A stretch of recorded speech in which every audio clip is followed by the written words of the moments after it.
მოგესალმებით. დღეს ჩვენ სამ ძირითად თემაზე ვისაუბრებთ. ეს არის ეკონომიკური ზრდა და მოსალოდნელია თუ არა ზრდის შენელება. მეორე არის ინფლაციის მიზნობრივი მარჩვენებელი როგორია და მესამე ვისაუბრებთ ლარის კურსზე, ანუ რა ფაქტორები მოქმედებს ლარის გამყარებაზე. დავიწყებ ზრდით. არის გაგვეული მოსაზრება ეკონომისტთა ნაწილში, რომ ეკონომიკური ზრდა შეიძლება შენელდეს მომავალში და ძირითადი აქცენტი კეთდება მაგალითად საბიუჯეტო შემოსავლებზე. აქ საუბარი არის ცალკეულ პარამეტრების საპროგნოზოსთან შედარებით ნაკლებ მაჩვენებელზე, თუმცა ჯამური საგადასახადო შემოსავლები რო აიღო თლიანობაში არ არის შემცირებული, გაზრდილია პირიქით 102%-ით. ზოგადად ზრდის მარტო აი ამ პარამეტრებით შეფასება, რაც არის მინიშნება, რომ ამას შეიძლება გამოიწვიოს ეკონომიკის შენელება, არ მგონია იყოს მართებული, რადგანაც ეკონომიკური ზრდა სხვა არანაკლებ მნიშვნელოვანი ფაქტორები და პარამეტრების განსაზღვრავენ. მაგალითად, ეკონომიკური აქტივობის შეფასების ერთ-ერთი ყველაზე კარგი ინდიკატორი, ესე დავარქვათ, არის საგარეო ვაჭრობა. ანუ თუ საგარეო ვაჭრობა იზრდება, ეს ათვენებს ეკონომიკის აქტივობის ზრდას. აქ იმპორტზეც არის საუბარი და ექსპორტზეც. ხშირად კეთდება ხოლმე, რომ ექსპორტის ზრდის მაჩვენებელს იღებენ, მაგრამ ჩვენ ვიცოდეთ, რომ იმპორტის მაჩვენებელი დინამიკაც არანაკლებ მნიშვნელოვანია ეკონომიკური ზრდის ტენდენციების შესაბამისად. იმიტომ რომ მაგალითად თუ იმპორტი იზრდება, ეს რას ნიშნავს, რომ მოხმარება იზრდება. ანუ ბიზნესი ფართოვდება, უფრო მეტი ნედლეული ჭირდება, ანუ აქ იმპორტია საუბარი. უფრო მეტი მანქანა-დანადგარები ან ნაწილები ჭირდება და იგივე მოქალაქეები თუ ისინი უფრო მეტს მოიხმარენ, ეს ნიშნავს, რომ მათი შემოსავლებია გაზრდილი. და პირიქით არის ხოლმე, როცა იმპორტი მცირდება, ერთ-ერთ მაჩვენებლად არის ხოლმე, რომ ამას შეიძლება იყოს ნიშანი ეკონომიკური ზრდის შენელების. ჩვენ ამას ვერ ვხედავთ პირიქით. პირველ კვარტალშიც, პირველ 4 თვეშიც და აპრილშიც ზოგადად რო შევაფასოთ. საგარეო სავაჭრო ბრუნვა არის დაახლოებით 15% გაზრდილი. მე პირველ 4 თვეს ვამბობ. მოგეხსენებათ პირველ კვარტალში ეკონომიკური ზრდა ძალიან მაღალია. ჩვენ ნახეთ ეს დაახლოებით 9.4%-ია. საკმაოდ მაღალი მაჩვენებელია. და ამავდროულად ჩვენ საუბრობთ, თუ როგორია აპრილი შეიძლება ყოფილიყო გარკვეული წყალგამყოფი, ანუ პირველი კვარტლის შემდეგ რა ხდება. აპრილი არის პირველი კვარტლის შემდეგ, ანუ მეორე კვარტალია. აპრილში ექსპორტი არის სარეკორდო 51% გაზრდილი. როცა ეგეთი აქტივობაა, რას ნიშნავს, რომ ბიზნესის გამოშვებაა გაზრდილი და უფრო ქართული პროდუქციის რეალიზაცია არის გაზრდილი. ის რომ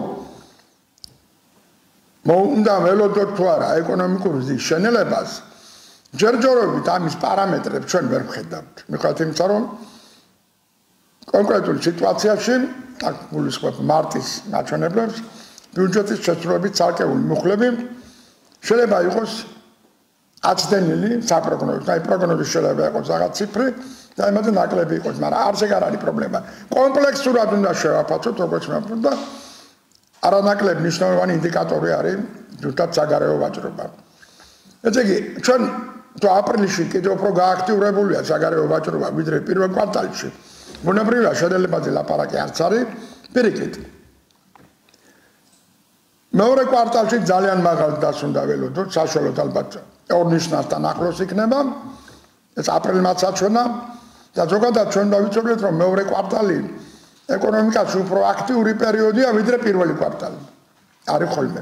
პირველ კვარტალს მაინც აი იანვრის ეფექტით თან გადადებს, ანუ ახალ წლის შემდგომი თავისებური ინერციის ფაქტორი.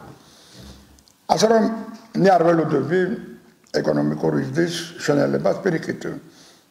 იგივე სავალუტო ფონდმა და საერთაშორისო საფინანსო კორპორაციამ, იგივე სააგენტოებმა, საერთაშორისო საკრედიტო ზის პროგნოზი საქართველოსთვის კი არ შეამცირებს გაზარდას. 6%-მდეა გაძლიერება რო იცოდით. ზის პროგნოზი გაზარდა საქართველოს მთავრობამაც. ანუ მოლოდინი როგორც ქვეყნის შიგნით, ისევე ქვეყნის გარეთ არის პოზიტიური. მიუხედავად იმისა, რომ ეს გლობალური გამოწვევები ისევ სახეზეა ჩვენ ხედავთ, ხო? რა ხდება რუსეთ-უკრაინის მოლაპარაკებაში, ეს ომი და გაურკვეველია მისი პერსპექტივა დამთავრდება, არ დამთავრდება, დაიწყება მოლაპარაკება, ეს ცოტა ისეთია. თუმცა ის აჟიოტაჟი, რომელიც გლობალურ ბაზრებზე ტარიფებთან იყო დაკავშირებული, ტრამპის გადაწყვეტილებებს გულისხმობ, მაინც ლოგიკურ ფინალამდე მიდის. კი, ჩვენაც დაუწესა 200%-ზე მეტი, მაგრამ საბოლოოდ 200% არ არის. იგივე ხა ბოლო მოლაპარაკებით, ეს 90-იანი პერიოდია. დაახლოებით 30%-მდეა შემცირებული, ნუ სხვა სახეობებს, მაგრამ ჩვენეთთვის. ასე რომ იგივე ბრიტანეთთან მაგალითად საერთოდ თავისუფალ სავაჭრო სივრცეზეა ლაპარაკი საერთოდ ნულოვან ტარიფებს. ანუ გლობალურად საფინანსო ბაზრების რყევა ამ წუთში აღარ ხდება. ეს ნიშნავს იმას, რომ გლობალურად საგარეო შოკების ზეგავლენა საქართველოს ეკონომიკაზე, რომელიც არის ყველაზე უფრო გზნობი არის, ხო? არის შენელებული. ანუ არ არის ისეთი დიდი ზეგავლენა ამ შოკებისა, რომ ჩვენ ეკონომიკას უფრო დიდი პრობლემები შეექმნას. ამიტომ არის ეს პროგნოზები უფრო პოზიტიური, ვიდრე ნეგატიური. ახლა მეორე საკითხი. რაც შეეხება ინფლაციას. ხა ინფლაციის მაჩვენებელი მარტში და აპრილში 3%-ზე მაღალი იყო. წლით საბაზისო ინფლაციას გულისხმობ. ეს რას ნიშნავს? რომ მიზნობრივი არ უნდა თარგეიტი, ანუ მიზნობრივი ინფლაცია ჩვენ გვაქვს 3%. ბოლო 2 წლის მანძილზე ზუსტად 3%-ში იჯდა. 3%-ზე ნაკლებიც კი იყო ცალკეულ პერიოდებში. ახლა კი არის გაზრდილი, მაგრამ არც იმდენად არის გაზრდილი, იმიტომ რომ ფაქტიურად 3%-ის სივრცეა. 3.5 არის დაახლოებით 3%. და არა თქვა 5%. აქედან გამომდინარე ინფლაცია ბუნებრივად ცოტა მომატებულია, მაგრამ ესეც პროგნოზი რო ავიღოთ, ის ალბათ მაინც დაბალანსდება და წლის ბოლოს ის დავა 3%-იან მაჩვენებელში. მით უმეტეს ჩვენ ვნახეთ, რომ ეროვნული ბანკი არ ელოდება მაღალ ინფლაციურ რისკებს. ეროვნული ბანკი რო უფრო მაღალ ინფლაციურ რისკის სცენარს ელოდებოდეს, მაშინ მონეტარულ განაკვეთს, ანუ იგივე რეფინანსირების განაკვეთს კი არ დატოვებდა უცვლელად 8%-ზე, არამედ პირიქით გაზრდიდა. ესე იგი, აქედან გამომდინარე, არც არის მოსალოდნელი და ეროვნული ბანკი ამ გადაწყვეტილებას იღებს, თქმა უნდა, მომავალ თვეშიც მოხდება მისი გადაცინჯვა. ის გარკვეულ პერიოდებს აანალიზებს, მაგალითად შეიძლება იყოს 6 თვიანი პერიოდი, თუ რა ზეგავლენა შეიძლება კონდეს მონეტარულ განაკვეთს. რახან ეროვნული ბანკმა დატოვა იგივე ნიშნულზე, ეს ნიშნავს, რომ ეროვნული ბანკი მაღალი ინფლაციურ რისკის სცენარს არ ელოდება და ძალიან კარგია. მე სამი საკითხი არის ლარის კურსი. ეხლა ლარის კურსზე როცა ვსაუბრობთ, რა ამყარებს რა, საერთოდ არის ეგეთი მოსაზრება. მე რო ვთქვი, ექსპორტი ამეთქი გაზრდილი 51%. ესე პირდაპირ ამყარებს რა, იმიტომ რომ უფრო მეტი უცხოური ვალუტა შემოდის ქვეყანაში, ვიდრე თუნდაც ჩარჩან შემოდიოდა. ეს პოზიტიურად აისახება ლარის კურსზე. ჩვენ თუ დავაკვირდებით იმას, რომ ეროვნული ბანკი მეთოდურად ზრდის საერთაშორისო სავალუტო რეზერვებს. აქაც იყო გარკვეული, ვთქვათ, ეჭვები, რომ ეროვნული ბანკი ვერ შეძლებდა გასული წლის ბოლოს დახარჯული უცხოური ვალუტის შევსებას. აქ საუბარი არის დაახლოებით 650 მილიონი დოლარის ინტერვენცია მოახდინა მოგეხსენებათ ეროვნულ ბანკმა, იმითაც როცა იყო საპროტესტო გამოსვლები, ეს აჟიოტაჟი და ეს ნეგატიური მოვლენები რომ შეემცირებინა და როგორც აღმოჩნდა, სავსებით სწორედ მოიქცა, როცა ჩაერია ბაზარზე, მით უმეტეს აქაც კრიტიკა იყო. ეს გამოიწვევდა რეზერვების კატასტროფულ შემცირებას. პროგნოზი იყო, რომ ამ წელს რეზერვები კიდე შემჭირდებოდა დაახლოებით მილიარდზე, ცოტა მეტი შეიძლება მილიარდ 200 მილიონი, რაც ასეთ კრიტიკულ მინიმუმზე დაიყვანდა რეზერვების მოცულობა, და შეიძლება 3 მილიარდამდე დაწეულიყო. მაგრამ ჩვენ ნახეთ რომ მსგავსი არაფერი არ ხდება ეროვნულ ბანკმა აი მარტო ამ წელს. თებერვალ-მარტის მონაცემებს გეუბნებით. აპრილი ალბათ იანვარში გვეცოდა მაისში, გაცრავად 208 მილიონი ამერიკული დოლარი შეიწყიდა. და შეწყდა სხვათაშორის ნოემბერში დაიწყო.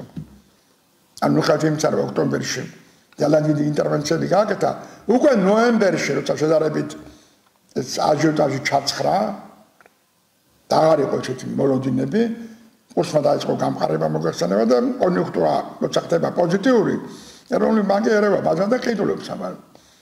ეროვნული ბანკი ჩვენ ვხედავთ კურსი რომ ყარდება რატო ამბობ, აფერსმენ. ეროვნული ბანკი დღესაც ყიდულობს უცხოურობას.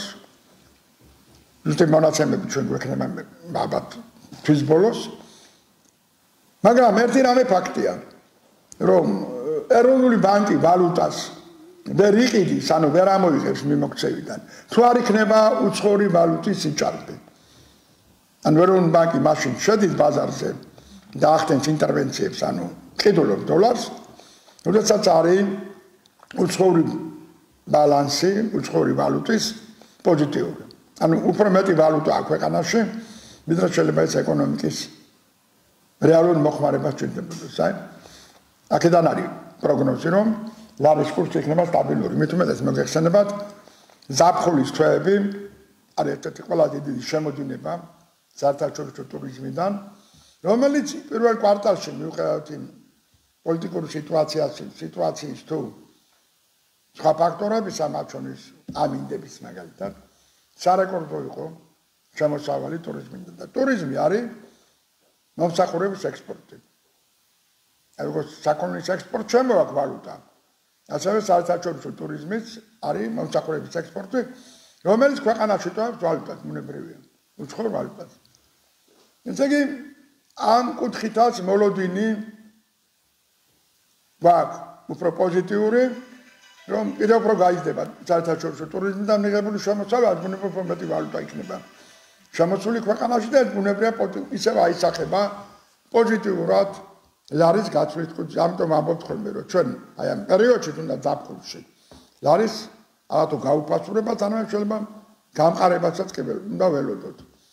ანუ მთლიანობაში ეკონომიკა რო შევაფასოთ, ზის ფაქტორი, აქ რომ ნახოთ როგორია იგივე ინფლაცია, როგორია გაცვლითი კურსი, ეს ყველაფერი არის პოზიტიური დინამიკა აქვს და ეს მიანიშნებს იმას, რომ ჩვენი ეკონომიკა მიუხედავად იმისა, რომ ქვეყანა არ იმყოფება მარტივ სიტუაციაში, პირდაპირ რომ ვთქვათ, იგივე ზემოქმედებს ვთქვათ, განწყობებზე, იგივე ბიზნესზე, იქ ვთქვათ, საერთაშორისო პოლიტიკა, მათ შორის მუდმივი საუბრებია სანქციებზე, იზოლაციაზე, მაგრამ ქვეყანა მაინც ხო ვითარდება.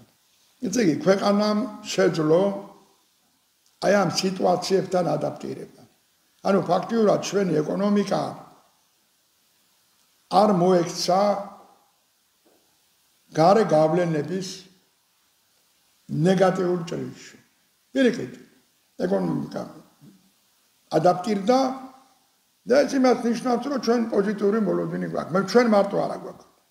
პოზიტიური მოლოდინი აქვს ყველა წამყვან საერთაშორისო საფინანსო ინსტიტუტს.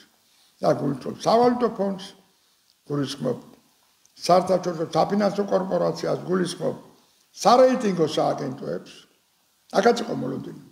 გაუარესდება ქვეყნის სუვერენული რეიტინგი, ეს გამოიწვევს